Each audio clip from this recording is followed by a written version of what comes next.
.com.br/Nasdaq e seja bem-vindo ao mercado global. PMC News. Informação que gera valor.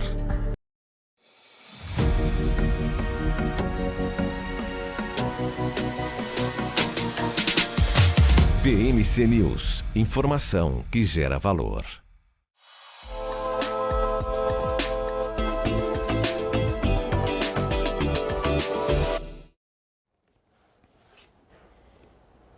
Olá, seja muito bem-vindo ao BMC Market dessa terça-feira. Hoje é dia 19 de setembro de 2023. Estamos chegando com os principais assuntos, os principais destaques do mercado financeiro. Mercado que segue a tendência de andar de lado. Praticamente desde esta segunda-feira, na espera pela super quarta, o mercado financeiro está sem tração, está sem volume, está sem fôlego, está sem direção definida, diga-se de passagem. Nesse momento caindo 0,11%, 118.153 pontos. A gente já vinha vendo uma movimentação meio sem direção desde o comecinho do pregão, quando o Ibovespa até tentou respirar, até tentou ficar no patamar positivo em alguns momentos, mas acabou cedendo o patamar negativo. Isso mesmo com a ajuda das commodities. A gente tem falado bastante a respeito do petróleo, que segue nessa movimentação de alta. Hoje chegou até a superar os $95 o barril, e isso trazendo uma perspectiva bastante positiva para as companhias que têm, né, essa operação ligada ao petróleo, principalmente, claro, Petrobras, que segue no patamar positivo desde o começo do pregão, já esteve mais elevado, mas nesse momento ainda segue subindo. Até mesmo a própria Vale, numa movimentação de realização no minério de ferro no cenário internacional, nos portos chineses, mesmo com essa realização, a Vale seguiu a tendência de alta, essa movimentação de alta no pregão dessa terça-feira.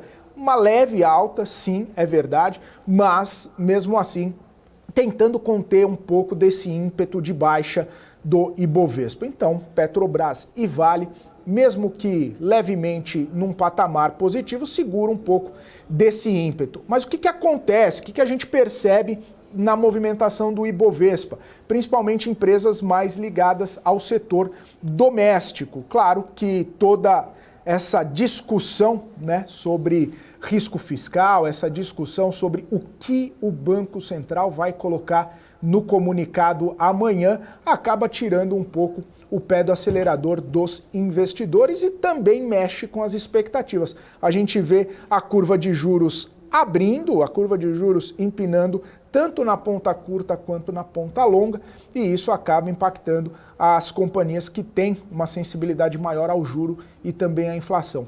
Mais cedo também teve dados do IBCBR, aquela chamada prévia do PIB, e isso também aparentemente está trazendo uma movimentação para os ativos locais, porque alguns economistas estão sugerindo que os dados do IBCBR, mesmo vindo até mesmo levemente acima do consenso, eles demonstram que vai ter mais um trimestre, ou vai ter o terceiro trimestre de uma desaceleração econômica. E claro, isso poderia de alguma forma impactar nas empresas que têm essa exposição mais local, essas empresas mais ligadas ao cenário doméstico aqui no Brasil, principalmente com essa situação envolvendo uma desaceleração econômica. Muito embora os dados do IBCBR contribuem para uma perspectiva de crescimento econômico do PIB parecido com o que tem sugerido ali tanto o Ministério da Fazenda quanto algumas outras casas um pouco mais otimistas,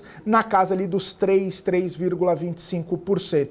Então esse crescimento econômico tende a fechar o ano, né, bem melhor do que foi estimado lá no comecinho do ano. E só um detalhe, né, mais uma vez foi o agro que acabou puxando o dado de crescimento, dado do IBCBR, assim como a gente já viu em alguns momentos o dado do Produto Interno Bruto brasileiro, tendo, né, essa pujança ou tendo essa contribuição do crescimento do agronegócio, principalmente com grãos, né, principalmente com esses produtos, né, agrícolas muito importantes na atividade econômica brasileira. Além disso, né, claro que a gente fala toda essa expectativa em relação à super quarta, a gente falou do preço do petróleo, justamente também porque o preço do petróleo lá nas alturas, 95 dólares, está movimentando as expectativas dos analistas, falando, olha, daqui a pouquinho deve chegar nos 100 dólares, não são os 120 dólares que a gente viu no ano passado, no olho do furacão da guerra, mas qualquer coisa que esteja próximo ali dos 100 dólares, por qualquer período de tempo que seja, vai impactar na inflação, consequentemente, vai impactar na decisão de política monetária, vai impactar, sim, na decisão do Fed. Pode não ser amanhã, mas talvez haja uma sinalização muito forte do Federal Reserve de que o preço do petróleo está, sim, tirando o sono dos bancos centrais. Além disso, claro, tem toda a situação envolvendo a dívida americana, são 33 trilhões de dólares da dívida doméstica dos Estados Unidos, que atingiu esse patamar nesse começo de semana.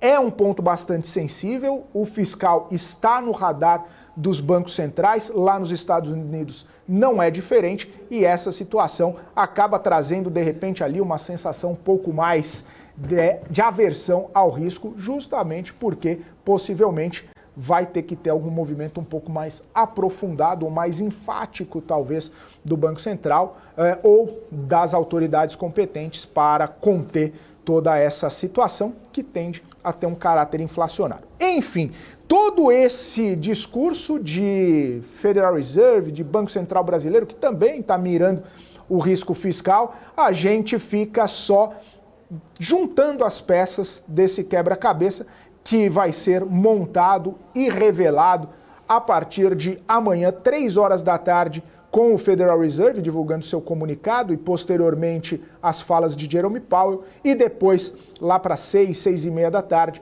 com o Banco Central Brasileiro divulgando o seu comunicado, muito provavelmente derrubando as taxas em 0,5 ponto percentual. Essa é a dinâmica, né? Esse é o cenário, o contexto, o pano de fundo para o BMC Market dessa terça-feira, que já conta aqui com a presença do Marcos Saravalli, sempre alerta, sempre aqui na nossa bancada, para esse nosso bate-papo diário vespertino. Muito boa tarde, Marcos Saravalli, bem-vindo mais uma vez, sempre um prazer tê-lo aqui conosco. Boa tarde, Felipe, boa tarde a todos. Ibovespa tentando se segurar nos 118 mil pontos, né? E se segurar também no terreno positivo, né? Não quero ficar no terreno positivo nessa tarde, Está se segurando. Uma mão no petróleo, a outra no minério de ferro. Uma mão em Vale e a outra mão na Petrobras. A Vale agora virou, né? Virou para baixo, então perdeu a mão da Vale. Só está com uma mão na Petrobras. Tentando segurar. E a gente viu ontem particularmente, e esse tem sido o tom, e vai continuar sendo o tom até amanhã à tarde, até a decisão do Fed, com o Ibovespa bem de lado, sem grandes oscilações. Até quando a gente olha para a composição, até eu reforcei uma recomendação minha durante o final de semana, que é a Copel, né? E dentre as ações de destaque aparece a Copel, entre as maiores altas, né? Talvez uma alta muito modesta, mas entre as maiores altas do Ibovespa, né? Chegou a subir até um pouquinho mais forte. Por que isso? Porque realmente o investidor não quer tomar nenhuma grande decisão antes do anúncio do Fed particularmente, né? Lógico que o petróleo vem sendo o tom, e até, Felipe, já passar fazer uma provocação aqui, que eu deixei, hoje não é dia de Sara Gráficos, só sexta-feira aqui no Market, né? Toda sexta-feira, então se é a primeira vez sua aqui por aqui, toda sexta-feira eu trago aqui alguns gráficos importantes. Hoje, então, eu não deixei aqui na BMC, eu deixei lá no meu Twitter, né? Antigo Twitter, X agora, uma provocação sobre petróleo. Se a gente olhar para as opções de petróleo, até uma informação interessante, até não sei se eu cheguei a copiar o Felipe lá no Twitter, então sigam também o Felipe por lá também. E aí o que eu coloquei no petróleo? Pessoal, se a gente olhar para as opções do petróleo sendo negociadas no mercado mundial, a gente tem 3 informações. A primeira coisa, hoje, né, até ontem, essa informação atualizada, cerca de 45% das opções embutiam um preço, a possibilidade, uma probabilidade de que o preço do petróleo daqui até o final do ano se mantenha pelo menos acima de $90. É um patamar muito forte, né, e é razoável trabalhar com o cenário. Segundo caso, né, na verdade acho que a informação mais importante, por mais que seja um número, uma probabilidade muito pequena, ali cerca de 5, 6% de chance de probabilidade embutida nas opções de termos o petróleo acima de $110 fechando esse ano. É um cenário provável? Né? Provavelmente não é. Mas é um cenário possível, já que tem um pouquinho de opções ali precificando esse cenário, que foi um debate que a gente teve ao longo desses últimos dias, começou na semana passada e acelerou para essa semana, né? Alguns executivos de grandes empresas mundiais falando, pô, Marco, Felipe, toda a audiência do marketing, o petróleo pode chegar nos $100 no curto prazo, né? E hoje, inclusive, pela manhã estava sendo negociado ali o Brent na casa de 95, hoje vai perdendo um pouquinho esse patamar, mas ainda um 94, ainda é um patamar muito forte, tá? Então, reforçando, as opções precificam hoje, nesse exato momento, uma chance muito grande do petróleo ficar pelo menos acima de $90 daqui até o final do ano. Isso tem sido, de certa forma, quase o cenário base, né, dentro dos derivativos de petróleo no cenário internacional. Ô Saravalho, o que faz então os investidores pensarem e comprarem opções de petróleo tão fora do dinheiro assim, né? $110, cá para nós, estava 120 no auge da guerra Rússia e Ucrânia. Para chegar em 110, deveria ter um alinhamento dos astros vai crescer ali tão de novo. complicado que vou te falar. Ou crescimento econômico, né? Mas atualmente o crescimento econômico fica na página 2. O que a gente poderia ver é, de repente, uma rixa ou uma guerra um pouco mais complicada ali, né? Se ganha muito? Exatamente. Essa é a coisa? É um headzinho ali para Essa é a conta que tem que ser feita. Provavelmente quem está operando isso é o que a gente chama de fundos hedge, né? Eles tomam risco em diversos mercados e também no mercado de commodities, né? Commodities futuras, né? Ou seja, quanto que é o preço para outubro, para novembro, para dezembro, para o fechamento desse ano. Agora, imagina o seguinte, você compra ali uma opçãozinha que hoje está embutindo 5% de chance, muito baixo, né? Mas lembrando que algumas semanas era quase zero esse prêmio. Então tem alguém que já está começando a ganhar dinheiro, ganhar um bom dinheiro. Mas imagina se ele for para $100, essa opção ela vai começar a entrar no dinheiro, talvez, né? Então é aquele famoso pozinho que a gente faz ou de call ou de put no nosso Ibovespa. Marco, o que pode dar certo no Ibovespa? O Ibovespa pode ir para 140 mil pontos no final do ano? Pode, né? Será que é possível? Né? Talvez muito otimista. No caso de petróleo é a mesma coisa. Tem alguém que está começando a se posicionar, né? Porque se acontece esse rally, praticamente o fundo ganha sozinho. Essa opção, essa estratégia ganha sozinha. Então, essas duas leituras, 5%, 6%, é muito pouco, né? Não é um cenário que vai ser concretizado, pelo menos é o que precifica as opções. Mas segundo, já começa a aparecer alguém que fala, pô, preciso colocar um pezinho ali, um pozinho na minha carteira, na minha estratégia, caso se confirme o cenário, né? Ou até mesmo o inverso, né? Imagina que é um fundo hedge que esteja apostando numa recessão mundial, né? Realmente numa queda da demanda. Ele está vendido em petróleo. Mas e se o call dele der completamente errado? Ele vai destruir muito valor. Então ele precisa, na outra ponta, talvez também se posicionar para reduzir um pouco essa posição e proteger um pouco a posição vendida. Então tem várias leituras, mas a verdade é, tem alguém nesse momento apostando, mesmo que seja uma chance pequena, mas tem alguém apostando num petróleo fechando acima de $110 no mercado mundial, no mercado internacional. Né? É pequena essa chance, só que algumas semanas atrás não existia essa chance, não existia esse cenário. Então isso que a gente tem que precificar. E como o cenário base é de que, dois recados aqui, Felipe, só para terminar. Primeiro, o cenário base é que tenhamos realmente um petróleo se mantendo acima de $90, é muito bom. E segundo, na minha opinião, $90, pessoal, não está precificado em Petrobras, não está precificado em PetroRio, não está precificado em outros ativos do setor petróleo. As ações continuam sendo negociadas como se estivéssemos lá $80, algo parecido como isso. Quando vier os resultados, a gente daqui a pouquinho vai estar falando sobre prévias expectativas da temporada de balanço do terceiro TRI, né? Daqui a alguns poucos dias estamos terminando o TRI. A gente está falando assim, quem que vai gerar caixa? Varejo? Não sei, eu acho bem difícil, né? Todas as dúvidas sobre com Via Varejo, antiga Via Varejo, com Americanas. Enfim, a gente tem dúvidas em vários setores se vão gerar caixa ou não. Petróleo, a dúvida não é se vai gerar caixa. Petróleo, a dúvida é o tamanho da geração de caixa principalmente com esse petróleo a $90, né? E aí, na dúvida, o que você vai fazer? Vou correr para esse setor que está gerando caixa. Eu não sei o que vai acontecer com a China. Marco, tem gente que eu escuto a BMC que fala que a China vai entrar em ruínas, tem gente que fala que a China vai crescer muito forte. E aí, a minha provocação é, na dúvida, tenha petróleo, né? Porque o petróleo, que ele volte para $80, seria um cenário já bastante pessimista. As ações brasileiras continuam gerando muito caixa. Então, vai gerar muito caixa e já antecipo. Talvez um dos setores que mais a gente vai ter geração de caixa percentual, que a gente chama Free Cash Flow Yield, nesse trimestre, né, em termos desse indicador. Né? É um setor que demanda muito capex, muito investimento, mas o petróleo está muito bom, obrigado, para os acionistas do setor de petróleo. Né? E segue entregando. Ô Saravalli, uma dúvida que eu tive é a seguinte, se a gente está vendo, pelo menos essas opções tão pouco longe do preço atual e aumentando essa possibilidade, talvez se a gente olhar no book, algumas opções de Petrobras começam a fazer esse movimento também, né? A gente pode ter uma melhora ou uma procura maior nas opções de Petrobras nesses strikes um pouco mais adiantes. Sim. Deve ter o mesmo movimento. A leitura, até eu estava conversando ontem com alguns analistas técnicos, né, numa visão mais de trading. Eu acho que já para médio prazo, né, de novo, a gente tem uma série de indicadores, mas se fala-se, né, pelo menos nas opções de strike, de R$ 38, R$ 39 para as ações preferenciais da Petrobras.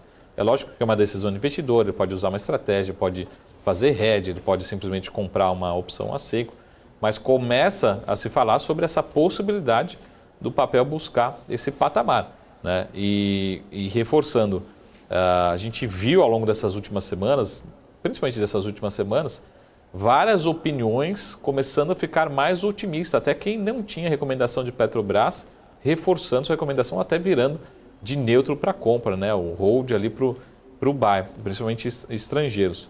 Então começa a ter essa visão. E lembrando também pela necessidade da própria diversificação. A gente vê vários ativos aí de tecnologia começando a ter um pouquinho de volatilidade, de preocupação em relação ao ritmo de crescimento. Vamos diversificar. E um dos setores que vai, com certeza, gerar muito caixa é o setor de petróleo. Né? Vamos chegar no final do ano. Fala assim, pô, Marco, o setor de varejo vai gerar caixa? Eu espero que sim, por conta da sazonalidade, por uns fatores. Agora, o setor de petróleo, quarto trimestre também vai gerar muito caixa.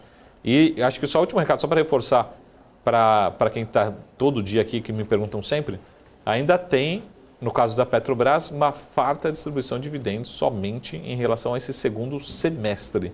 Tá? Então, segundo semestre, eu ouso a dizer que poderia ser algo como, só através de dividendos desse semestre, algo parecido como 60%, talvez 70% do retorno numa renda fixa, podemos dizer assim. Então, é um retorno bastante alto, programado, esperado. Lógico que depende de petróleo, depende de outros fatores, de margem, rentabilidade, né, o fluxo de caixa livre.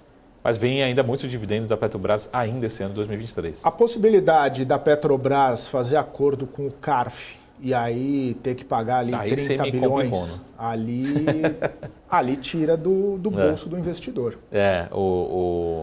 Porque tem, teoricamente ali, tem um litígio de cerca de 100 bilhões com o CARF e aí poderia postergar, poderia esperar fazer o julgamento, enfim, todo o processo, principalmente sabendo que agora tem o voto de qualidade, que teoricamente o governo puxa a sardinha para o seu lado e toma a decisão com base nas suas decisões, nas suas orientações e nos seus julgamentos, nos julgamentos dos ministros ligados ao governo. Agora, Saravalli, para fazer, né, um acordo e ganhar, entre aspas, um desconto de 70%, né, de 100 para 30%, mesmo assim, 30 bi saindo do caixa da companhia, sim, pode impactar ainda esse finalzinho de ano, esses dividendos extraordinários para os investidores. Isso traz um certo pé atrás também nesse cenário, né? Mesmo com toda essa possibilidade ainda de distribuição de dividendos para os próximos anos, preço do petróleo, geração de caixa, enfim. Isso também está no radar. É uma informação adicional, né? O analista de Petrobras, é difícil colocar na conta de qual que vai ser o volume impactado, né? Como é que vai ser distribuído isso ao longo do tempo. Mas vamos pegar o cenário aqui, lembrando, pessoal, como é que é a regra, né? Está dentro do estatuto da Petrobras e da própria Vale também e outras companhias. A distribuição é um percentual do fluxo de caixa livre. Então, qualquer decisão que possa impactar esse fluxo de caixa, né? Alguma despesa extraordinária, algo que transite e que reduza essa geração de caixa no trimestre ou impacte negativamente a geração de caixa, isso vai reduzir a geração de caixa e pode reduzir a distribuição de dividendos. Tá? Então, é uma metodologia aplicada em cima do fluxo de caixa. Tá? Então, precisamos entender se vai passar, já passou no balanço, enfim, como que vai ser feito ao longo do tempo. E isso é o impacto em relação a dividendos. Tá? E como o Felipe falou, não necessariamente isso quer dizer que vai ter algum impacto negativo nas ações. Tá? O que eu acho que pode ter sim, Felipe, concordo com você, ter um impacto negativo na distribuição de dividendos. Como for feito, como é que impactar, como for o impacto na geração de caixa de algum trimestre específico, de algum período específico, tá? Mas não necessariamente nas ações, tá? Porque como a gente está falando de questões fiscais, a gente precisa entender isso como afeta a projeção, né, o fluxo de caixa projetado, né, a questão se o analista já vinha colocando esses fatores na conta. Então, não saio vendendo por conta somente dessa decisão. Mas se você está olhando para as ações da Petrobras em relação a dividendos, pode ter um impacto sim na projeção de dividendos, dependendo de como isso transitar, né, ou ter algum impacto, né, futuro, adicional, na projeção do fluxo de caixa da companhia. Né? Boa, Saravalli. Tem até uma grande discussão, né? Eu leio muitos comentários, né, e algumas análises, o pessoal falando assim, poxa, mas imagina só, tá certo, o petróleo está em alta, está em elevação, tem toda essa questão da demanda, corte de oferta, possibilidade de aceleração da economia mundial, mas a Petrobras segue fazendo máximas históricas atrás de máximas históricas. Uma hora a realização vem, porque é do mercado, né? E aí o pessoal fala, pô, mas né, como que você avalia, né, essa movimentação? E fala, poxa, mas Petrobras segue fazendo máxima histórica, sim. Segue ainda com uma grande perspectiva boa? Sim, mas ainda fazendo máxima histórica. E aí o pessoal falando, cuidado, né? Cuidado com a exposição, com o tamanho e com a euforia, porque às vezes a correção vem, né, Saravalli? O difícil é porque a gente também precisa de um bom argumento para a gente ter uma boa correção em Petrobras, né? Não só no índice, né, no Ibovespa, mas também na Petrobras. Agora você fala assim, pô, o petróleo estava $80, 82, 85 dólares há poucas semanas atrás, né? Qual vai ser meu argumento para eu levar uma realização de lucros? O que pode é diferente, né? Por exemplo, de um gestor isoladamente, fala, pô, já ganhei 70% de Petrobras ao longo dos últimos meses. Ou diminuir a posição, até uma posição passiva aqui, subiu, ficou muito grande, eu vou realizar. Agora, por que o índice iria realizar? Porque, primeiro, a empresa está gerando muito caixa, né? Segundo, a empresa vai distribuir muito dividendo, cenário tudo mais constante. Terceiro, os múltiplos, por mais que tenham subido, ainda estão muito baratos em relação ao sua média histórica, em relação a outros pares, né? Por que teria uma realização? Então, eu faria a provocação até inversa. Acho que tem muitos gestores esperando essa realização para entrar, para aumentar a posição em Petrobras. Imagina que todo esse movimento de gringos, um deles foi o Bank of America que elevou a recomendação. Imagina todos os seus clientes que falam, pô, mas o que eu faço agora? Depois de ter subido 40%, 50%, 60% ao longo de algumas semanas, alguns meses, né? Entro mesmo assim? Espero, né? Não, o estrategista, o analista fala, não, continuam tendo os argumentos, pelo contrário, vem reforçando essa recomendação de compra do ativo da Petrobras recentemente. Então, não vejo um motivo para uma grande virada de fundamento, né? Teria que ser algo muito radical. E, de novo, tivemos aqui política de preços, não teve alteração do fundamento, né? Política de dividendos, não teve mudança de fundamento, né? Então, temos outros fatores. Acho que o próximo passo, acho que para chancelar que a companhia continua bastante estável, é a programação de investimentos, que a gente vai descobrir daqui a pouquinho o plano plurianual para os próximos anos. Mas dividendos, foi alterado? Foi. O mercado se decepcionou? Não, continuou subindo. Política de preço, foi alterado? Foi. O mercado se decepcionou? Não. Então, agora o próximo passo é a política de investimentos, que é super importante, mas eu reforço, não vejo mudanças radicais no curto prazo. Talvez a gente tenha um aumento, isso é ruim para dividendos, porque aumenta os investimentos, mas não vejo alteração tão grande na política de investimentos, né? Talvez como a companhia vem sinalizando, né? se dedicar mais à transição energética, né? a setores mais estratégicos, né? A questão da sustentabilidade, mas nenhum movimento radical. A companhia não vai nesse plano plurianual, né? Por exemplo, ela investe 70, no próximo plano plurianual ela vai investir 150. Não vai ter essa alteração, talvez aumentos marginais de investimentos, o que até justifica dentro do cenário atual de desalavancagem, né? da companhia, que está bastante confortável.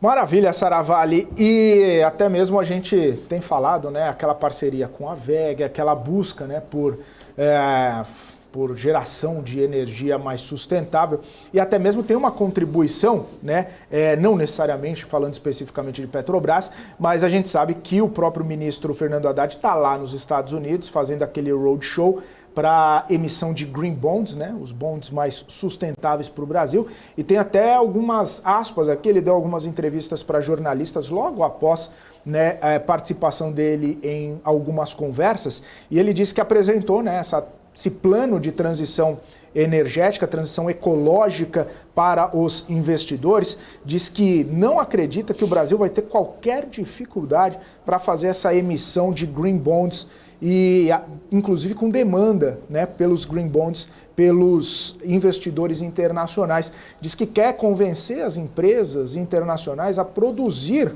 né, os produtos verdes, que tenham essa pegada mais ecológica, mais essa pegada mais verde, e que o Brasil fabrique esses produtos, inclusive porque tem vantagens competitivas neste quesito. Diz que a emissão dos green bonds vai ocorrer nas próximas semanas. Já nas próximas semanas, o Brasil deve disponibilizar lá no cenário internacional esses bondes verdes aí. Saravalli, dois aspectos, né? O primeiro que está no radar aí, essa transição energética, bondes sustentáveis, produtos verdes, emissão mais verde, né? Mais sustentável, que é uma pedida global.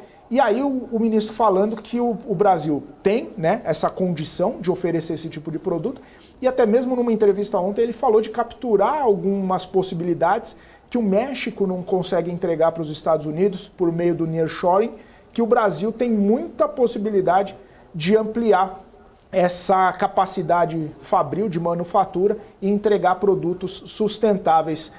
Isso poderia aumentar bastante a capacidade produtiva, a balança comercial, PIB brasileiro, focada em produtos sustentáveis. Acho que as questões de sustentabilidade elas estão mudando um pouco de eixo, né? Mas olhando um pouco para a questão da oferta, né? Para a questão de captação particularmente, a gente entende também que lá no passado, quando começou a questão de green bonds, de outras ofertas, se olhava muito para a questão realmente de estar inserido dentro da questão de sustentabilidade. Agora, não só o contexto, mas também ter a possibilidade de custo de capital diferente. Ou seja, por questões, né, socioambientais, você tem um custo de capital mais baixo, né? Imagina o Brasil, imagina outros países, outras companhias, né, listando green bonds, com custo de capital diferenciado. Por exemplo, mas como você conseguiu? Porque eu consegui esse selo aqui, essa certificação.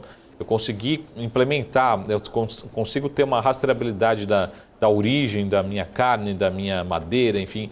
Eu tenho todo esse processo, esse impacto social em todas as minhas plantas. Então isso também vai se traduzindo em menor custo de capital. E segundo, interessante também, é o lado da demanda, né?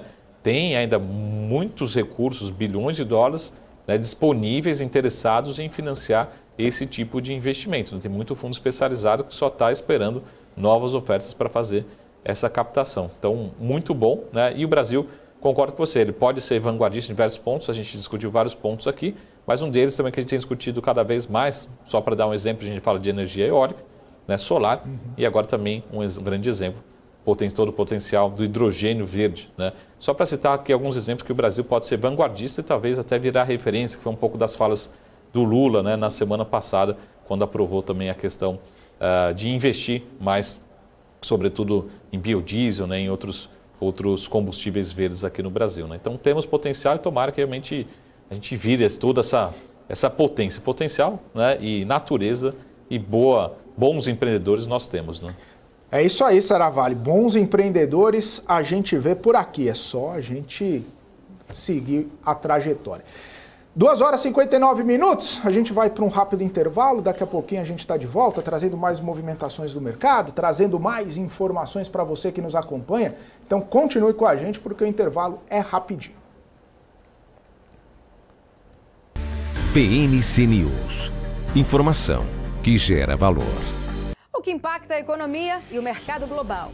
Aqui no BMC News você acompanha em tempo real a abertura do mercado e todas as movimentações do mundo dos investimentos. Notícias acompanhadas de opiniões de grandes especialistas para ajudar você na melhor tomada de decisão na hora de investir. Eu, Paula Moraes, estarei com você de segunda a sexta às 9h30 da manhã no BMC News. BMC News. Informação que gera valor.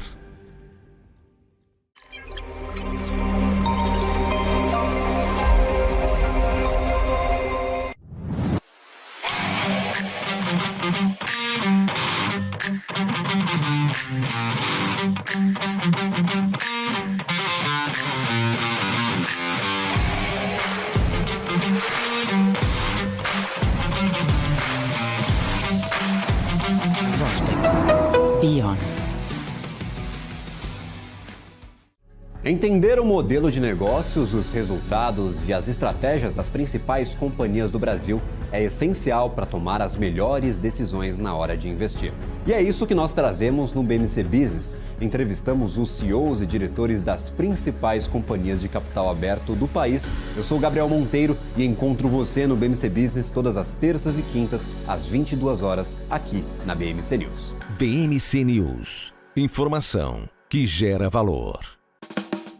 Quem só vê o BTG como um banco de investimentos não vê todos os benefícios que ele pode oferecer. Aqui você tem a liberdade de ligar a qualquer hora. E tem a confiança de contar com o time BTG. É você no controle da sua vida financeira de um jeito simples e compatível com a sua rotina. O BTG reconhece quem é você e está pronto para potencializar a sua trajetória. BMC News. Informação que gera valor.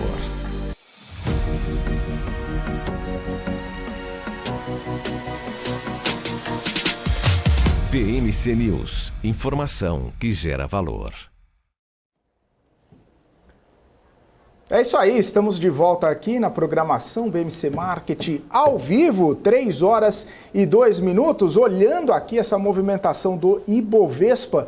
Virou para o patamar positivo, mas calma, não se iludam, 0,04% apenas de alta. Já é, claro, um sucesso permanecer no patamar positivo depois de 2 pregões consecutivos de queda. A gente vem lá da sexta-feira de queda, né, dia de vencimento de opções, toda aquela situação, né, envolvendo a sexta-feira. Ontem já aquele pé no freio em relação ao aguardo, à espera da super quarta, e aí a gente teve uma queda de 0,4% no Ibovespa. Hoje, agora, neste exato minuto, 3 horas e 3 minutos, 0,04% de alta. E aí eu quero trazer, né, a notícia primeiramente sobre o IBCBR, que trouxe ali um aumento de 0,44% em julho em relação ao mês de junho. Veio um pouquinho abaixo do consenso, né? Veio um pouquinho acima do consenso, que era 0,3%, com números aí talvez indicando uma possível desaceleração na economia. Saravalli, a gente pode especular e pensar que esse número do IBCBR pode ter alguma coisa a ver com a queda de várias companhias hoje do cenário mais doméstico, do setor de consumo doméstico aqui no Brasil, justamente por conta de talvez uma desaceleração econômica nos próximos trimestres? Bom, a gente tem acho que a grande incógnita desse ano de 2023 é em relação à leitura do PIB da atividade do segundo semestre, né? Eu ouso dizer que a gente ainda está passando por revisões positivas, né? O primeiro trimestre foi muito forte, segundo semestre também surpreendeu positivamente, mas tem uma dúvida muito grande, né? Tem uns fatores positivos e negativos, tá? E lembrando que o nosso brasileiro, né, o nosso consumidor, ele tem que eu sempre falo, tem uma propensão marginal a consumir. Então, a gente tem, de certa forma, alguns indicadores que mostram desaceleração, preocupação em relação ao ritmo de algumas atividades. Outros a gente mostra também que a população está menos endividada, pelo menos com aquela sensação de menos dívida. O desenrola tem um efeito grande, mas para mim o grande fator que leva talvez a ter alguma surpresa no PIB do segundo semestre é em relação ao comportamento da inflação. Isso vai trazendo a expansão da renda real, né, do consumidor, do brasileiro, né, o famoso sobra mais dinheiro no final do mês, e isso leva ao maior consumo. Tá? Mas os números realmente mostram que pelo menos, né, o primeiro trimestre foi muito forte, né, se a gente pensar numa leitura trimestral, sem comparação ao trimestre anterior, talvez a gente tenha 2 trimestres bastante modestos, né? Algo talvez mais próximo do 0 a 0 em termos de expansões trimestrais, né? Mas no consolidado do ano, é lógico que a gente deve fechar um ano bastante forte e temos diversas ainda novas projeções, inclusive internacionais, ainda revisando para cima a projeção.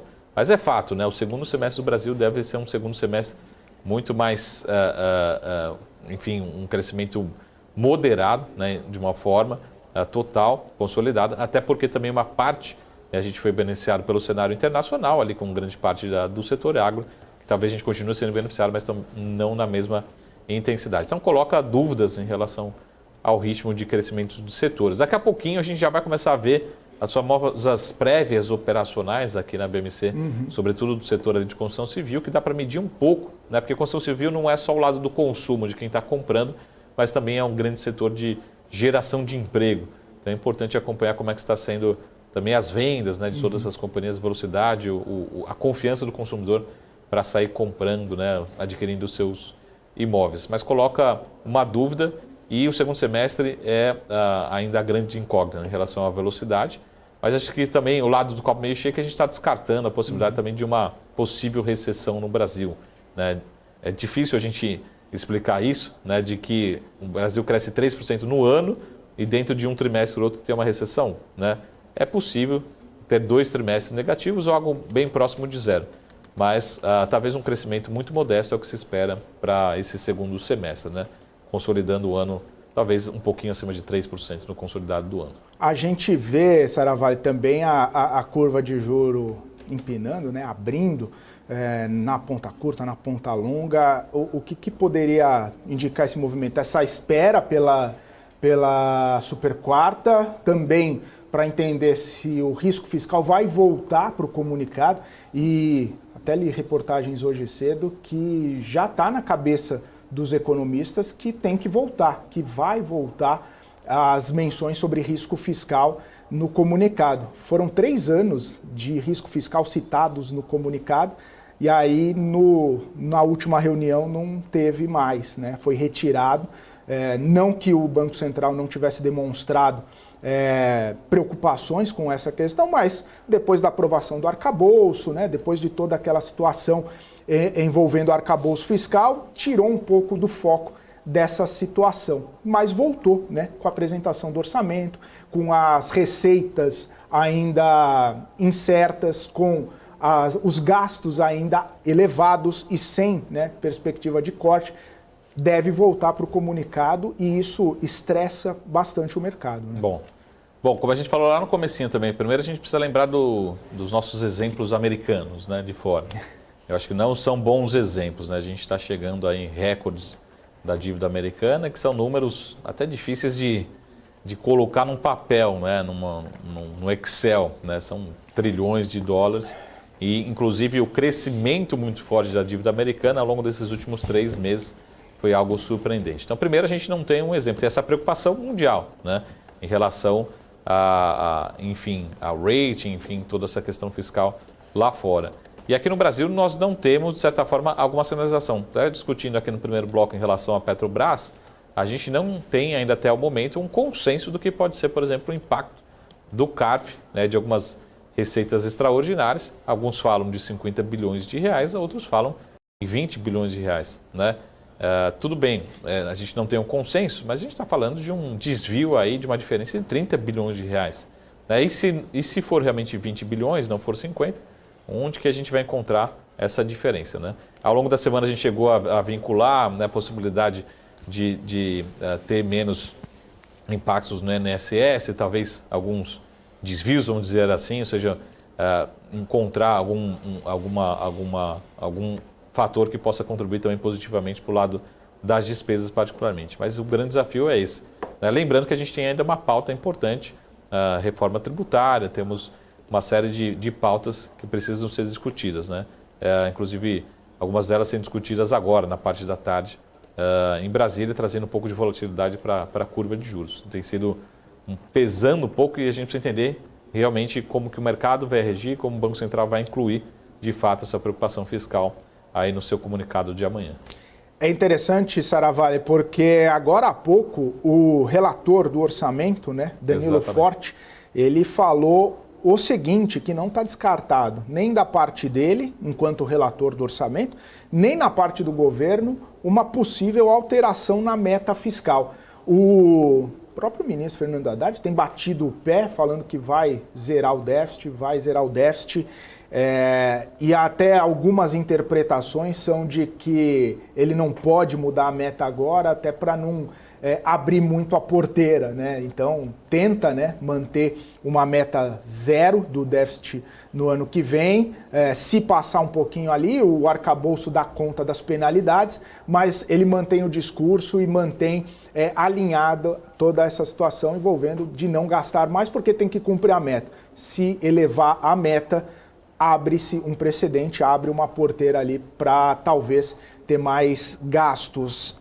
Agora, se o próprio relator falou que não está descartado, já entra um pouquinho mais ali no radar dos analistas, dos economistas também essa possibilidade de que pode ter uma porteira ali aberta. Acho que olhando para o copo meio vazio, essa é a notícia, né? Que não é de hoje essa notícia, também talvez a gente esteja aqui relembrando dela, o Brasil esteja relembrando essa possibilidade de revisão de algum número, já foi ventilado algumas semanas atrás, né? E o lado bom, lado do copo meio cheio, né? Espero também que não abusem dessa informação, é também o lado positivo, né, do PIB. A gente tem um lado positivo do PIB de 2023, mas as revisões de PIB de 2024 também levam possivelmente a revisões de orçamento, de arrecadação para 2024. Provavelmente o governo também está ciente, está trabalhando com essa informação, que é o lado bom para todos, né? A gente está vendo o PIB crescer, mas principalmente para o governo, que também vai se traduzir em maior arrecadação. Então, é uma informação que todos devem trabalhar e ser considerado, né? Hoje, talvez um PIB ali de crescimento de 1,5% para 2024 está virando conservador, se traduzindo possivelmente em expansão da arrecadação para 2024. Maravilha, Marcos Saravalli. E, claro, para a gente expandir um pouco essa conversa, colher novas percepções, a gente já chama aqui nosso convidado, Alexandre Matias, CEO da Quilima Asset, já está conosco. Alexandre, seja bem-vindo mais uma vez aqui ao BMC Marketing, um prazer falar contigo, muito boa tarde. Muito boa tarde, é um prazer estar com vocês. Alexandre, estávamos comentando aqui sobre risco fiscal, a possibilidade do governo até mesmo fazer algum tipo de alteração na meta fiscal. O próprio relator do orçamento, Danilo Forte, sugerindo que não há barreiras ou impedimentos nem por parte dele, nem por parte do governo, essa mudança de percepção. O risco fiscal tende a estar no comunicado da próxima quarta-feira, de amanhã, do Banco Central, porque tem crescido toda essa discussão a respeito do fiscal aqui no Brasil. Qual que é a sua percepção? O fiscal está crescendo mesmo, esse risco da gente ter uma desancoragem e até mesmo uma piora da situação fiscal aqui no Brasil, a ponto de merecer um destaque no comunicado do Banco Central amanhã? Olha, eu vou ser um pouquinho diferente aí da maioria. Eu vou dizer que não. Eu diria o seguinte, se houver uma alteração da meta, logo na largada, isso seria absolutamente desastroso. Então eu consigo compreender o desejo dos políticos de abrirem espaço para gasto aqui e ali, mas acho que o que o Saravalli estava explicando antes é verdade. Se a gente tiver um crescimento maior, a gente já está com 2,5% de crescimento para o ano que vem. Mas isso só vem de uma estrutura fiscal que está ancorada, possibilitando a continuidade da queda dos juros, né? Se a gente tiver uma reversão de caminho, e aí eu tenho a impressão que a equipe do Haddad tem clareza disso, você vai andar em direção à situação que a gente estava antes do arcabouço. Então eu considero a chance de ter uma mudança de meta nesse momento, ela tem que ser zero. Porque senão o arcabouço não serve para nada. E mesmo no ano que vem, as pessoas estão discutindo muito, vai precisar fazer algum relaxamento, eu acho que é compreensível você não atingir a meta. Mas mudar a meta não é compreensível. Você montou um modelo que se chama arcabouço, tem uma dinâmica, funcionou para ancorar a expectativa, trouxe uma visão positiva do S&P, de outra agência de rating. Então, está tudo apoiado na ideia de que a gente vai perseguir o arcabouço e o arcabouço, inclusive, prevê consequências para o não cumprimento das metas. Eu acho que toda a melhora que a gente assistiu a partir de fevereiro, março, está associada a isso. Então, qualquer mudança nesse pilar seria absolutamente desastroso, seria meio vaca holandesa que deu 50 litros de leite e depois mete o pé no balde, né? Então, eu tendo a ver tudo isso como ruído, e o Copom ele vai ter uma missão complexa, porque de fato esse ruído ele é perturbador, né? Poderia estar sendo citado do ponto de vista de tomada de decisão, mas num certo sentido também seria uma falta de confiança na equipe econômica de segurar essas tensões. Então eu tenho a impressão que o melhor é assumir que o arcabouço está válido, não vai ser alterado, a gente vai persegui-lo, eventualmente a conjuntura pode gerar um déficit um pouco maior ou um pouco menor, mas o arcabouço está preservado. Assumindo isso, a discussão passa a ser de convergência, a nosso ver, inclusive, o Banco Central tem um desafio adicional, é que em virtude dos juros estarem muito altos perante a inflação projetada para o futuro, o juro real está muito alto. E se a gente monta toda a discussão de política monetária pelas variações marginais, às vezes a gente perde um pouco a questão do nível, né? Então, de fato, o ruído fiscal no Brasil tem sempre, discussão de política querendo gastar sempre vai ter, ninguém gosta de que corte o seu orçamento, ninguém gosta que aumente o seu imposto, tá? Então isso não vai desaparecer do cenário, e como a gente vai ter que correr atrás, ano a ano, de um acréscimo de resultado primário, essa discussão vai continuar. Por outro lado, o juro real está muito alto, né? A inflação está caminhando aí em direção a menos de 4 e o juros está acima de 13. Então, se o Banco Central não indicar que o fiscal ancorado propicia um espaço para uma aceleração de corte de juros no futuro, a situação também vai ficar complicada do ponto de vista de tensão em relação à política monetária.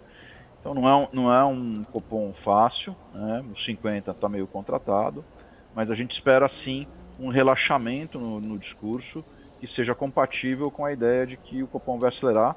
A gente acha que acelera na reunião seguinte, mas pode ser na de dezembro, mas o fato concreto é que o juros ficou muito alto perante a trajetória da inflação, a despeito do risco fiscal, que realmente é um risco sério.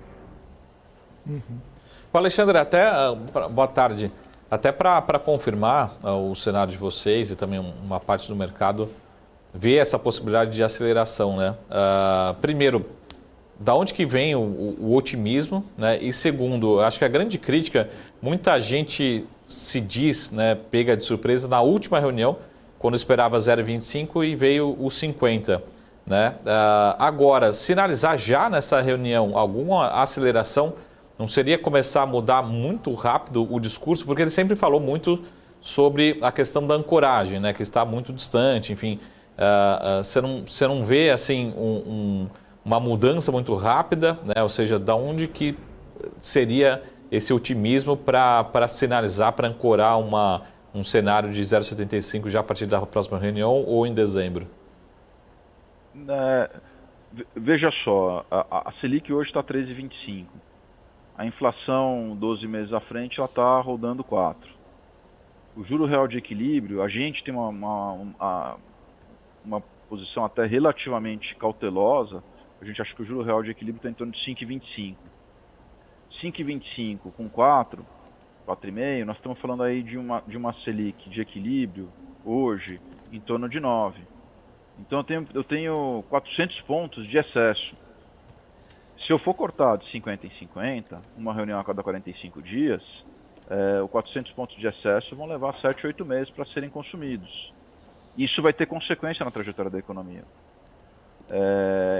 Então, não é dizer que as coisas estão melhorando, é dizer que a inflação apontou para um nível de convergência que permite eu acelerar os cortes e ainda assim eu vou manter uma política monetária muito apertada. Para uma inflação que está apontando aí na faixa de 4%, qualquer juro real acima de 6% está muito apertado. Então, enquanto eu não atingir 10%, vamos arredondar os números, eu estou fazendo juros excessivamente altos. Então, por isso a gente acha que poderia acelerar na próxima reunião.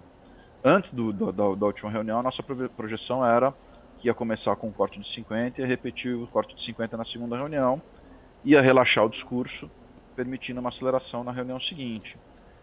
Quando eu olho para a dinâmica da economia, a gente tem boas notícias no campo da economia, a economia está mais resiliente, né?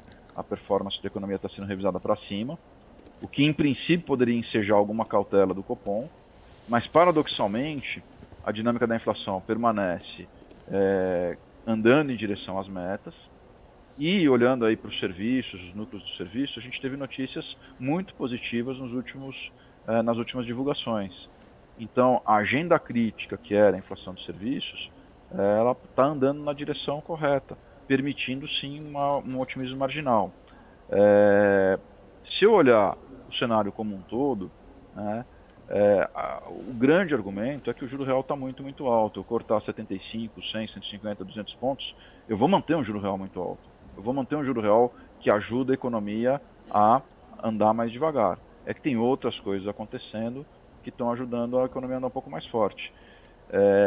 Enquanto a inflação estiver apontando para a direção correta, esse espaço para os cortes ele tá presente. O que tem atrapalhado um pouquinho a dinâmica da inflação, e aí eu puxo um pouco a super quarta, é que a dinâmica das treasuries tem sido nos últimos 30, 40 dias de alta, você tem aí 40, 50 pontos de alta nas treasuries. Isso puxou o risco no mundo inteiro, puxou as curvas no mundo inteiro. Eu acho que uma parte da curva subir aqui no Brasil, ela está relacionada às treasuries e não ao fiscal. E quando isso acontece, o câmbio andou um pouco de lado. Nos últimos 3 dias ele até melhorou um pouquinho, mas o fato é que a média do câmbio dessa reunião vai ser um pouco pior que a média do câmbio da reunião anterior, e isso prejudica um pouquinho as projeções dos modelos. Olhando para frente, a gente acha que o Fed vai parar. E o Fed parando, a gente acha que a Treasury reflui, permite ao câmbio apreciar e permite aí você ter um alívio também no que diz respeito ao cenário global. Então a gente continua tendo basicamente a mesma visão. Esse ruído todo de mercado vai acontecer no Copom a Copom, mas basicamente assim, a gente acha que o grande driver do movimento mais recente é a alta das treasuries, é menos o fiscal, que a gente olha com muita atenção, e é para olhar mesmo, mas eu acho que as curvas estão se mexendo por causa do movimento lá nos Estados Unidos. Alexandre, você disse que se o Fed pausar, talvez haja uma melhora no cenário aqui para a gente, mas ainda segue no radar aquele ajuste residual de 0,25, principalmente agora, com a dinâmica dos preços do petróleo crescendo e trazendo uma sombra ali sobre a inflação lá nos Estados Unidos, principalmente com a possibilidade de retomar, né, para mais perto da meta, inclusive aquele finalzinho, né, da inflação para dentro da meta, para mais perto da meta.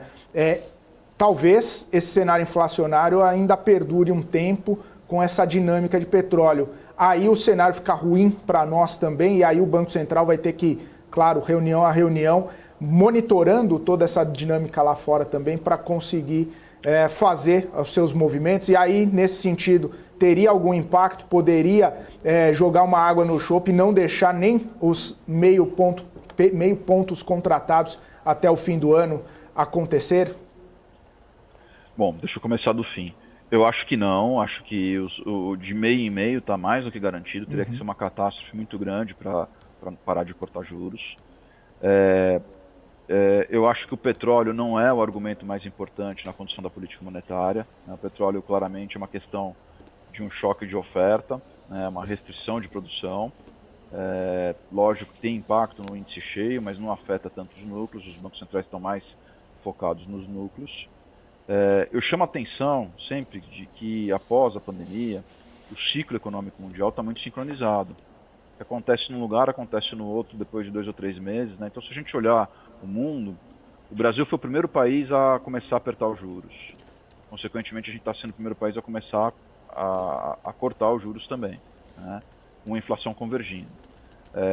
Na Europa, o BCE fez uma parada rock, dizer que não dá para garantir que seja o último momento, mas o BCE parou. O Banco Central da Inglaterra está prestes a parar, né? A gente percebe que assim, a inflação fez um pico, está andando na direção correta, os juros fez um pico, os bancos centrais estão parando. Então, do ponto de vista de cenário econômico, né, a ideia de que a gente está muito perto do pico das taxas de juros, ela está muito clara e eu diria que a chance de estar errado é mínima. Quando eu venho para mercado, né, não estou falando do cenário econômico, quando eu venho para mercado em que o preço 0,25 a mais, 0,25 a menos faz diferença, aí é lógico que tem uma dúvida. Hoje o mercado precifica 30% de chance de uma alta do Fed em novembro, já foi a 45, já foi a 25, isso está oscilando, né? É interessante observar que nesses últimos dias a Treasury se mexeu para cima, mas a probabilidade alta não subiu, pelo contrário, até caiu. Então a discussão me parece estar se deslocando um pouco mais do o que o Fed vai fazer em novembro, para quanto tempo ele vai manter a taxa parada. Então a curva mais longa é que se mexe mais do que a curva mais curta. Agora, voltando tudo, é óbvio que se a Treasury continuar subindo, o cenário de câmbio aqui do mundo inteiro vai ficar um pouco mais complexo, né? Mas não é a nossa aposta. A gente acha que o Fed já parou no 5,5. Ele vai hoje reconhecer que teve uma melhora, lá também teve uma melhora nos núcleos de inflação. A gente vai olhar com especial atenção os DOTs, né, o que os governadores estão esperando em termos de política monetária. Eu chamo a atenção que os últimos DOTs, eles têm um PCI de 3,80. A gente avalia que o PCI desse ano está entre 3,30 e 3,40. E está chegando no final do ano, né, o núcleo do PCI, está chegando no final do ano, isso aí tem que ser corrigido. Então, uma revisão para baixo da inflação esperada nos núcleos nos Estados Unidos vai ensejar a ideia de que o problema de inflação está um pouco menor. Então, o Fed também tem que cozinhar, né, eles vão ter que cozinhar aí a chamada pausa hawkish. Eles vão tentar dizer, estou parado, mas ainda pode ter uma nova alta, eles querem manter o mercado pressionado, mas eles têm que começar a construir a parada definitiva, se a gente estiver certo. A mesma coisa aqui no Banco Central do Brasil, né? A gente acha que precisa acelerar, eles têm que relaxar um pouquinho o discurso e apontar na direção da aceleração. Se a gente estiver certo, a gente vai descobrir isso na quarta-feira. A nossa visão é que o Fed terminou no 5,5 e que o Banco Central do Brasil tem que acelerar os cortes. Então, ela é uma visão que tem uma construção positiva. Vamos ver na quinta-feira, quarta-feira à noite, quinta-feira a gente vai ver os mercados reagindo. Alexandre, falando também de reação, você está falando um pouquinho de câmbio, né? E alguns analistas defendem um pouco esse movimento de redução desse spread, vamos dizer assim, né? Então, é o Brasil caindo juros, né? Os Estados Unidos mantendo juros, então aquele diferencial acaba sendo menos atrativo. E aí sempre fica, o investidor fica com receio, né? Pô, quinta-feira todo mundo saindo do Brasil, né? Indo para os Estados Unidos, a gente vai ver fuga de capital. Como é que você vê a reação do câmbio, principalmente real, dólar, nesse curto prazo, depois dessa decisão de amanhã? De novo, acho que vou ficar um pouquinho fora do consenso. O câmbio é uma variável muito difícil de ser projetada, né? É uma variável que os economistas mais apanham. E todo mundo gosta de dar a explicação do diferencial de juros, que realmente é muito importante. Mas ele é muito importante quando o risco está estável e quando o crescimento está estável. Então, se o crescimento, em geral, o crescimento é meio navio, né? Ele vai mudando pouco, não é muito um fator. E o risco, em geral, é estável. Então, você fala muito do diferencial de juros para explicar o que acontece no câmbio. Mas o pacote é um pouco mais complexo. Só que agora nós não estamos no momento em que o risco está estável e os crescimentos estão estáveis. Pelo contrário, a nossa tese é que a economia americana, que ainda não aterrissou, ela tende a aterrissar. Está mais para o soft landing, né, mas vai ter uma queda no crescimento. Justamente por isso a inflação começa a convergir e justamente por isso a gente acha que o Fed vai parar, né?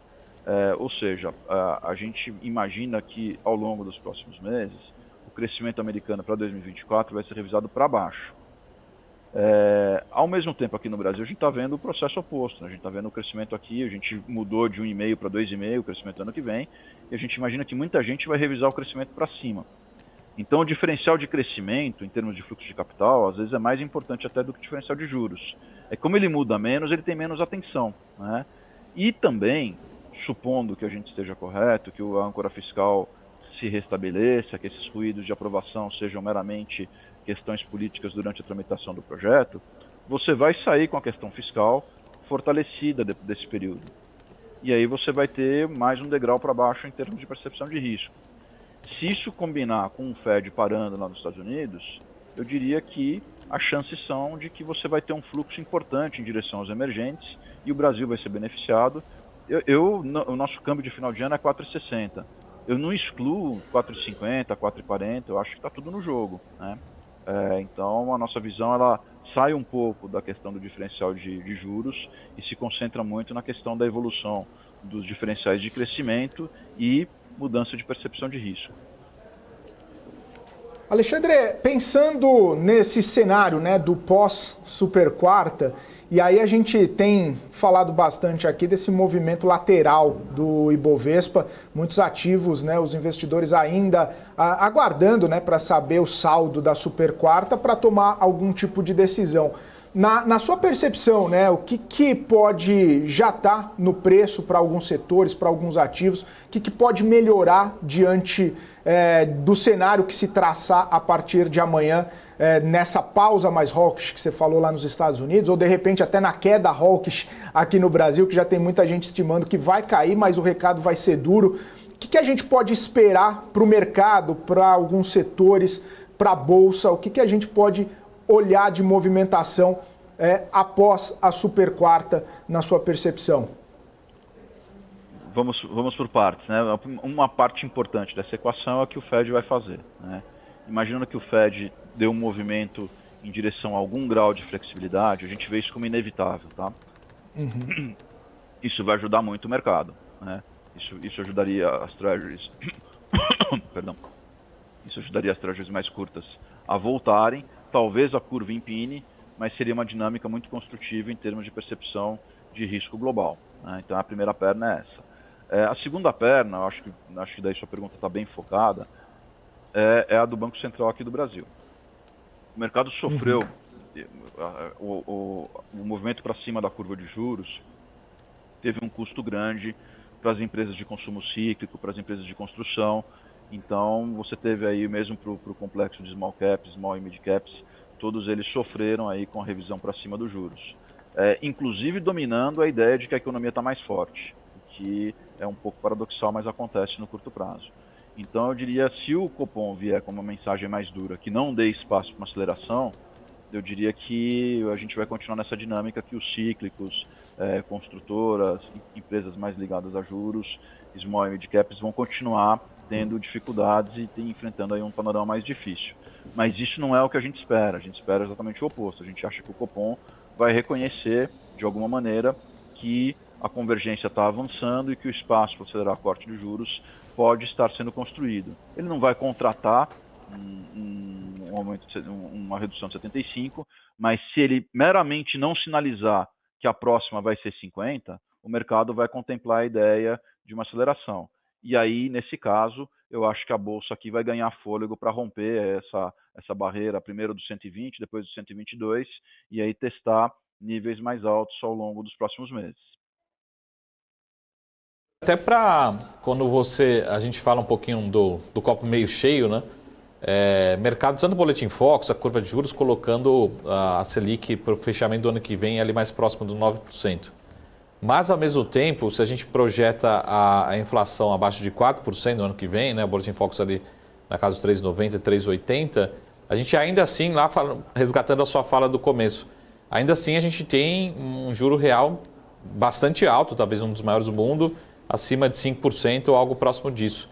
Tem espaço para quedas adicionais além de 2024? Ou seja, a gente começar ali em meados de 24, começar a questionar se a Selic poderia ir além dos 9%, ou algo mais próximo de 8%? Enfim, como é que você vê um pouco mais para longo prazo, além desse cenário um pouco mais de curto prazo?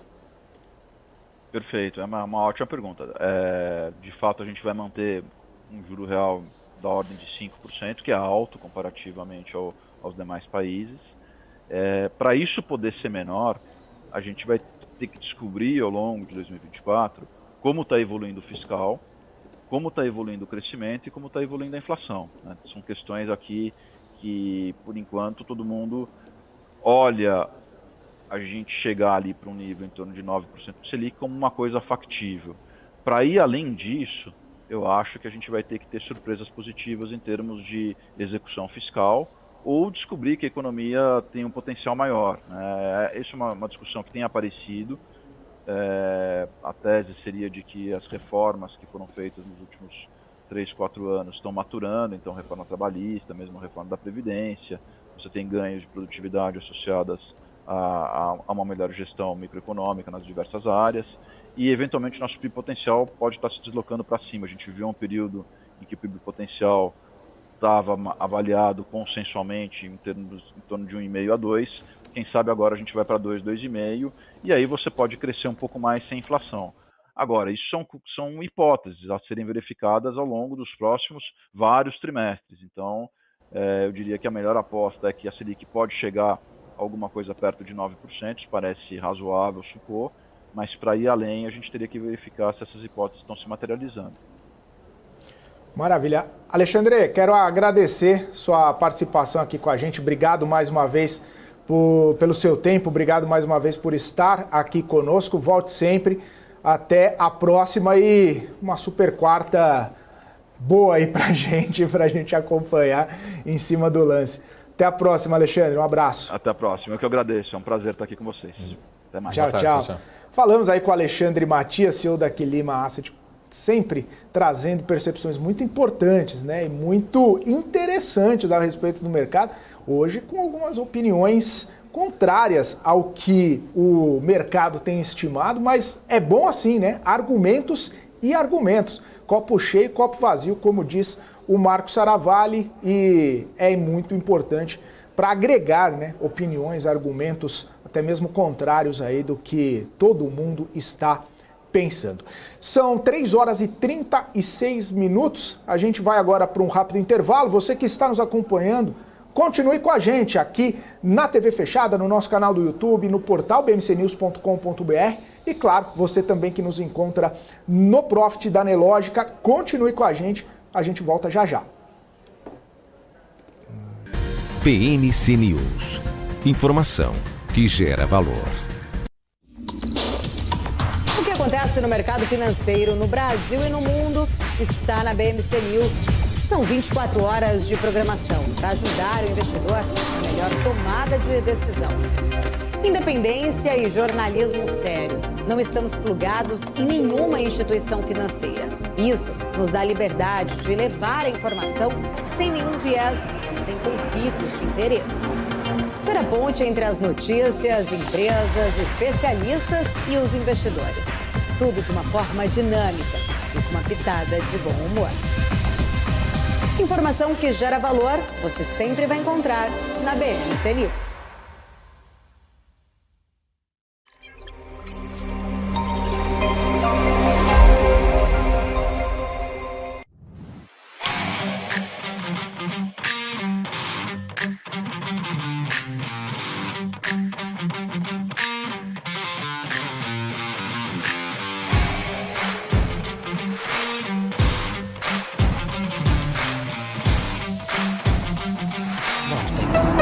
Beyond.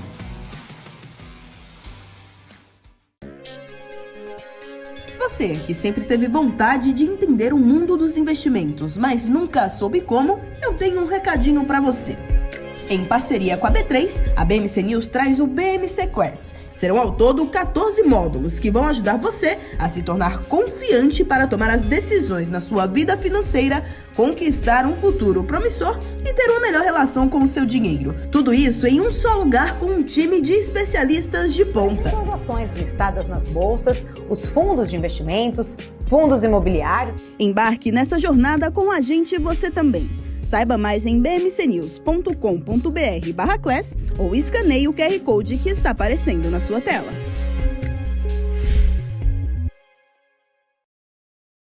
As empresas que fazem parte do seu dia a dia estão em uma das maiores bolsas do mundo, a Nasdaq. E a boa notícia é que você pode investir nessas empresas diretamente pela Avenue, sua corretora nos Estados Unidos. Com os dados das ações dos Estados Unidos fornecidos pela Nasdaq em tempo real, o cliente Avenue pode acessar diretamente as maiores bolsas do mercado americano. Entre neste mercado de tecnologia e inovação. Acesse avenue.com.br/Nasdaq e seja bem-vindo ao mercado global. PNC News. Informação que gera valor.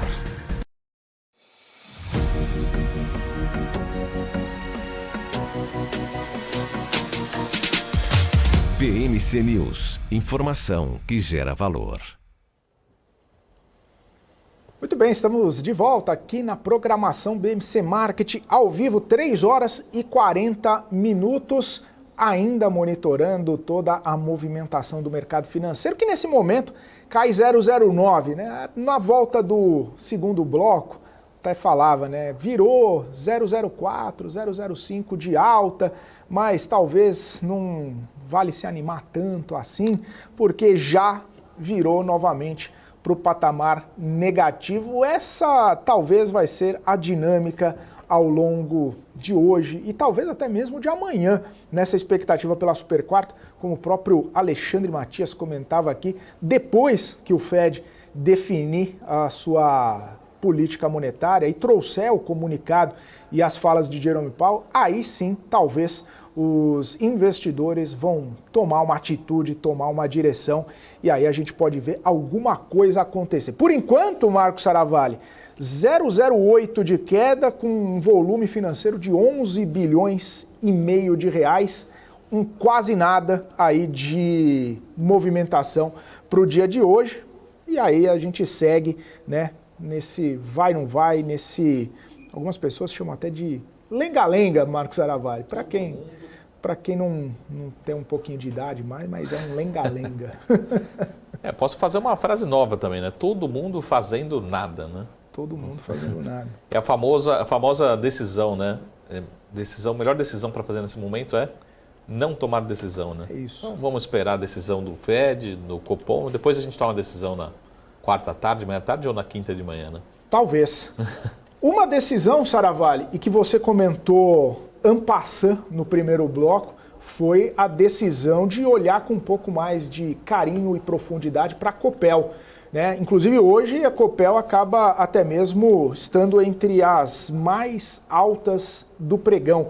Incríveis. Perdendo apenas para ela. Para a poderosa. Para a Via, que amanhã vai se chamar Grupo Casas Bahia.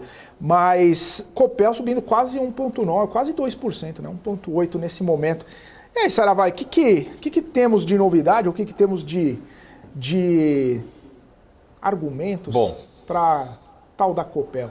Não, né? Brincadeiras à parte. Para a Copel, que é uma baita empresa lá do estado do Paraná. Primeiro, vamos entender o dia, né? Particularmente o dia de hoje. Quando você tem muita volatilidade, muita incerteza, o mercado não quer tomar atitude nesse curto prazo, né? Vamos esperar quarta-feira, vamos esperar quinta-feira.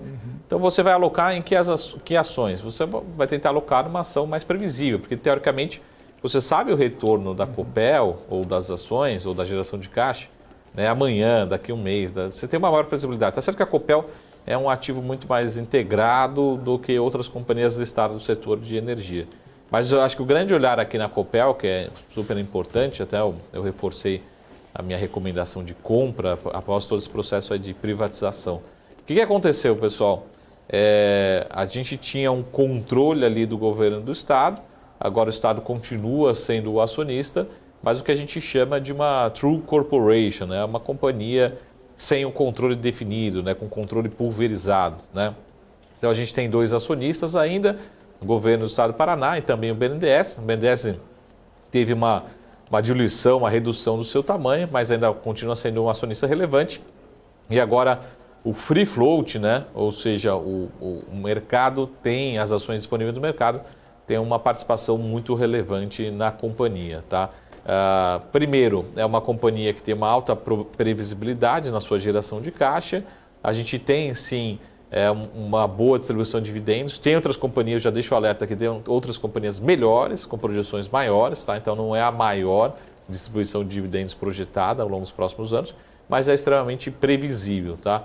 E quando você calcula, até o Alexandre estava falando um pouquinho, a gente calcula a taxa interna de retorno, né? E você compara com aquele que ele estava falando sobre o juro real. Juro real de 5% longo prazo no Brasil, 6% longo prazo, a gente vê que a Copel ainda está sendo negociada a uma taxa interna de retorno projetado muito maior, o que justifica que as ações ainda estão muito baratas, muito descontadas, tá? Então esse acho que é o lado positivo, né? Eu acabei reforçando a recomendação ao longo do final de semana, né? Hoje particularmente vem reagindo bem, mas até por conta dessa indecisão do mercado. Então o mercado acaba privilegiando alguns ativos mais previsíveis nesses momentos, né? Não só nesse momento, mas quando você pega algum momento de estresse, isso é bastante comum, tá? Qual que é o recado, a preocupação que eu deixei aqui?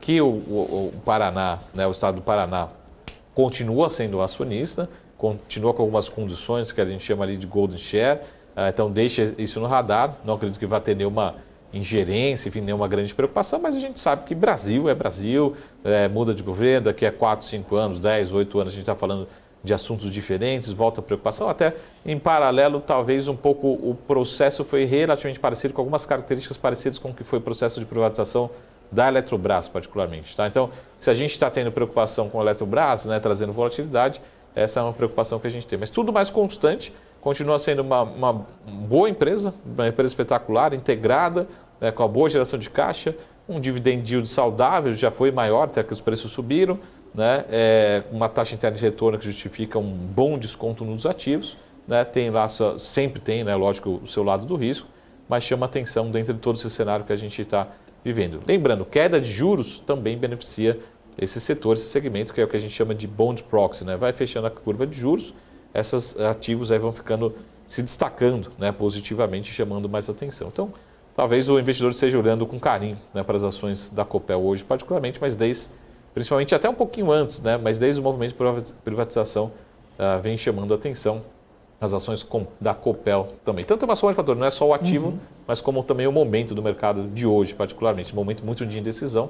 Eu vou correr para a Copel, pelo menos estou num ativo bem previsível, né? Lá para março, abril desse ano, começou, né, esse ímpeto um pouco maior de Copel e de lá para cá já subiu mais de 40%, Saravalli. Então, talvez, né, nesse processo, porque naquela época também já se falava, né, de privatização e tem todo o processo, né, de privatização, e isso pode estar trazendo, desde então, todo esse otimismo para os investidores. É interessante até olhar para o gráfico, né, porque mesmo com toda a questão da pandemia, né, aquelas quedas muito impressionantes da pandemia, até agora a empresa triplicou de preço. Exatamente. Né? Então tem, além, né, de estar naquele setor, né, bastante resiliente e previsível, ainda vem uma privatização para trazer mais expectativa.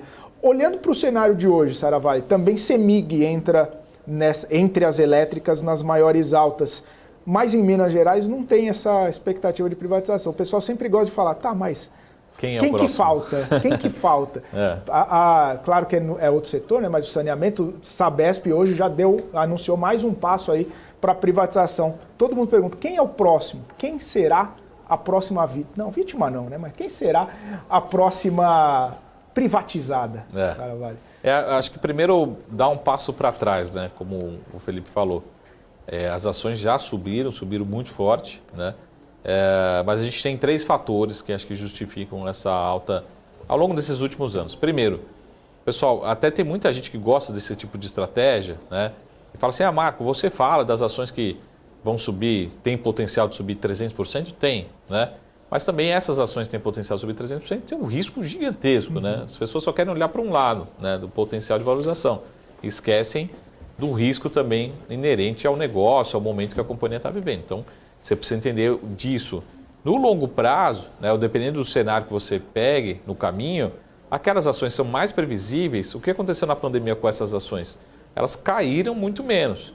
Quando a gente teve a recuperação, em poucos meses, poucas semanas, essas ações já estavam no positivo novamente. Então, no longo prazo, essas ações acabam tendo uma taxa de retorno talvez até muito melhor do que aquelas ações muito voláteis que oscilam mais. Porque se você perde algum repique muito forte de alguma ação, né, você não consegue ter essa taxa de retorno. É diferente no setor de energia, que é muito mais previsível e você pega janelas com oscilação muito forte no Ibovespa, essas ações acabam até tendo retorno maiores, né? Então esse é o primeiro fator.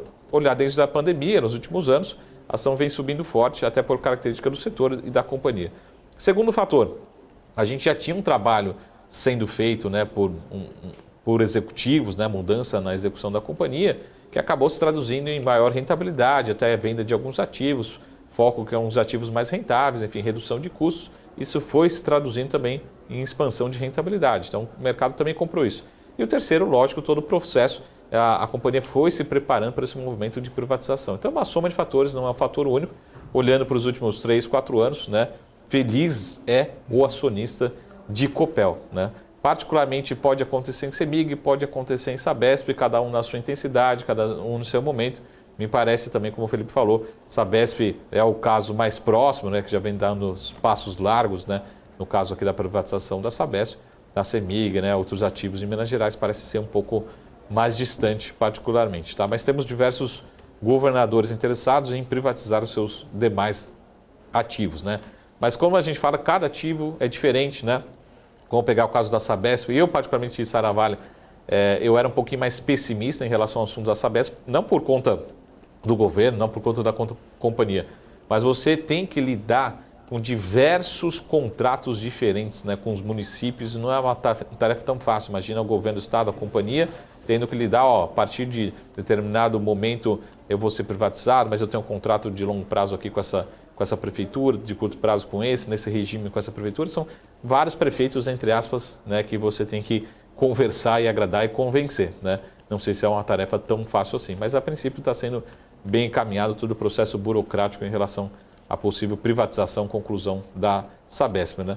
Na CEMIG parece ser um caso um pouco distante, mas acho que o Copel ficou o exemplo, né? Que não vai ser da noite para o dia, vamos privatizar esse ativo, né? A companhia e o próprio Estado foi preparando todo esse movimento, né?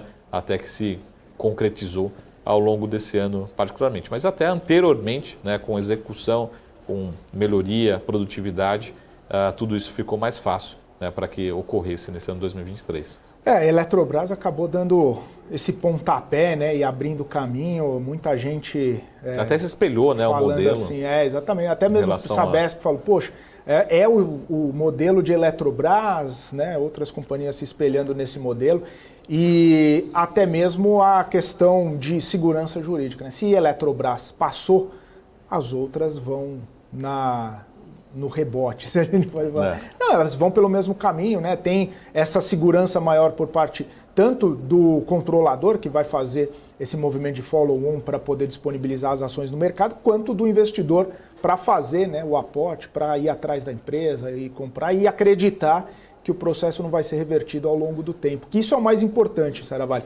Às vezes, os questionamentos posteriores, né, acabam tirando um pouco do ímpeto e da vontade do investidor de fazer algum movimento. Então, quanto mais sucesso tem em privatizações, né, em processos de desestatização, mais tende a ser um reforço positivo para as próximas empresas, para as próximas companhias também, né? Porque se dá errado, fala, tá vendo? Deu errado, tal, né? Se dá certo, acaba sendo um reforço positivo. O processo particularmente de Copel, né, para todo mundo que está aqui na BMC News, acho que já está bem familiarizado com esses termos, né? Mas lembrando que essas ofertas, particularmente da Copel, a gente teve um processo duplo, né? A gente teve tanto a oferta primária, ou seja, a emissão de novas ações, né? E como também uma parte secundária, né? Então, sempre tem aquela discussão, principalmente você que é do estado do Paraná, enfim, talvez esteja mais familiarizado com o tema, sempre aquela preocupação, mas quem sai ganhando, né? Quem sai ganhando é lógico que é o consumidor, com a expectativa assim, de melhoria, de mais investimentos, né, de produtividade, melhorar realmente o acesso, enfim, levar mais rentabilidade e mais, enfim, energia para todo mundo, para toda a população. Mas também, lembrando, o que é secundária? É o governo também fazendo caixa, né? Como o governo vai usar esse caixa? É uma questão muito mais do governo estadual com as suas decisões individuais. Mas é bom também para os governos estaduais, tá? Eu acho que é cedo para a gente discutir, mas isso pode acontecer com o Estado de São Paulo, com Minas Gerais também, levantar recursos para reduzir seu endividamento, para fazer mais investimentos. Então, também isso acaba beneficiando a população como um todo, direto e indiretamente, o que a gente chama aí de externalidades, né? Então a privatização não é só olhar para o ativo isoladamente, mas também como o governo e a população, né, pode sair beneficiada dentro desse processo. Então é uma forma de levantar recurso, levantar a caixa, né, e fazer melhor uso desse recurso aí, desse ativo, né? Deixa na mão da esfera privada, continua sendo o acionista, mas também você tem recursos da origem dessa oferta aí para ser utilizado, né? No caso da Copel também são alguns bilhões de reais aí que foi envolvida essa oferta como um todo, né? Perfeito, Marcos Saravalli. Quem não sabia, pega papel e caneta, volta um pouquinho e anota. Saravalli, seguinte, estamos chegando à reta final do BMC Market de hoje. Amanhã é aquele dia, famosa super quarta. Então, deixa suas considerações finais para essa terça-feira, já dando aquela...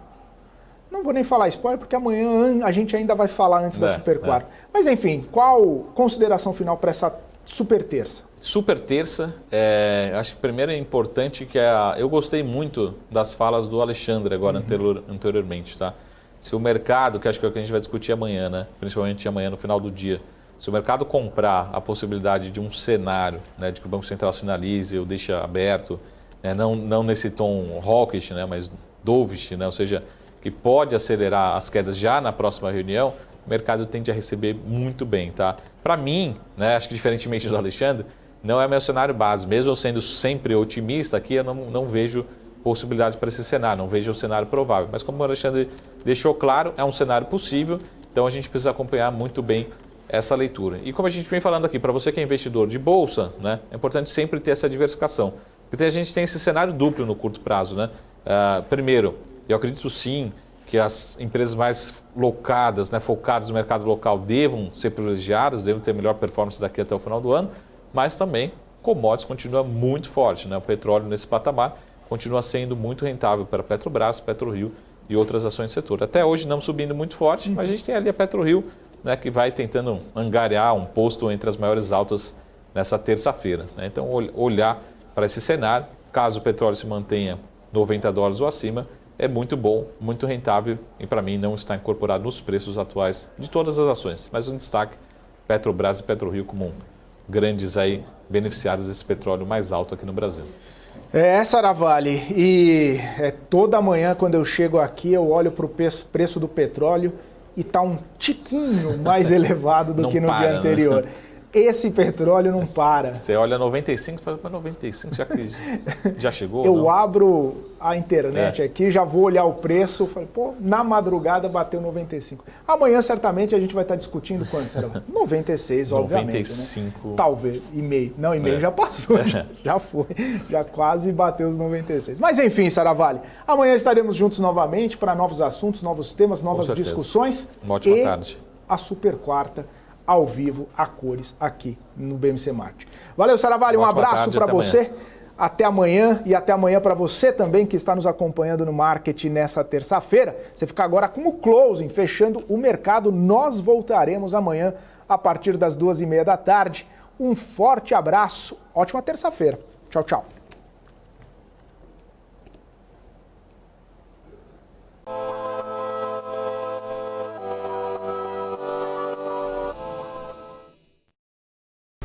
BNC News. Informação que gera valor. O que impacta a economia e o mercado global. Aqui no BMC News você acompanha em tempo real a abertura do mercado e todas as movimentações do mundo dos investimentos. Notícias acompanhadas de opiniões de grandes especialistas para ajudar você na melhor tomada de decisão na hora de investir.